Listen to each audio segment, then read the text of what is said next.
મારું ગામ ધનસુરા છે. હું બાળકનું વજન ઓછું હતું એ માટે હું અહીં આવી હતી CMTCમાં. એનું 8 કિલો વજન હતું.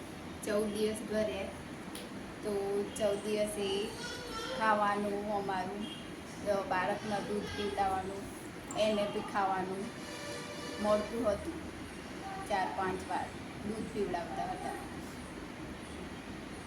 હું કૃષ્ણરંગનગર સોસાયટીની છું. મારું નામ સોલંકી હેતલબેન કૃષ્ણકુમાર છે. મારા છોકરાનું નામ ભવ્ય છે. અહીં સારી સુવિધા મળે છે અને મારા છોકરાનું વજન 8 કિલો હતું. હવે 14 દિવસ ભર્યા પછી એને 9 કિલો વજન વધ્યું છે અને એ સારી રીતે એનો ગ્રોથ વધે છે.